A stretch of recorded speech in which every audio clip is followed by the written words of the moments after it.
Sa ilang bus terminal naman sa Pasay, pwedeng bumili ng ticket kahit walk-in at walang booking. Kanina, maluwag pa roon. Ibang usapan naman bukas kapag nagdagsa na ang mga paprobinsya. Saksi si Ivan Mayrina. Di tulad sa Araneta Center Bus Station, dito sa Malibay, Pasay, tabi-tabi ang maliliit na terminal ng mga mas maliliit na bus company.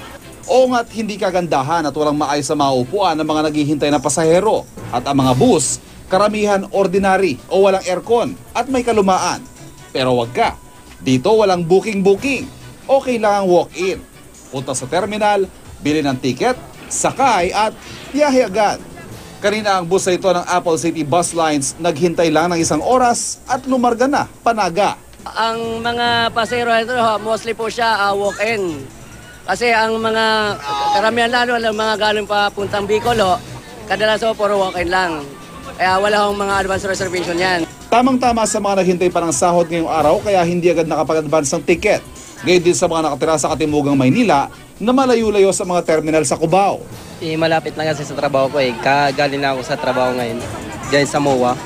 Kaya diretso na ako dito Meron din namang pinipiling sumakay sa bus na nakasanayan at nakalakihan. Nakailang try na din po ako dati dito, tas okay naman po palagi. Ang first come first ride na sistema maayos pa ngayong maluwag pa sa terminal. Ibang usapan siyempre bukas kung kailan inaasahan dagsana ang mga paprobinsya.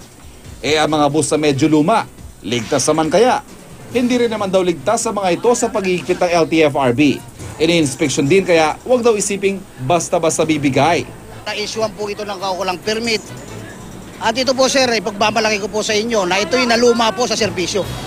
At yung mga nababalitaan yung na-aksidente, ang mga imbulpong bus dyan, puro bago. Puro bago.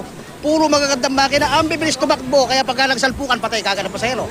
Samantalang ito medyo may kalumaan, kung tumakbo ito, dahan-dahan, lumaan Mas safety po ang pasahero dito. Sa mga panahong ang tanging nais ay makauwi at hindi naman nagmamadali. Maliban sa usaping kaligtasan, sa ibang bagay, wag lang daw maging choosy at marami kang pwedeng masakyan. Ako si Ivan Mayrina, ang inyong saksi.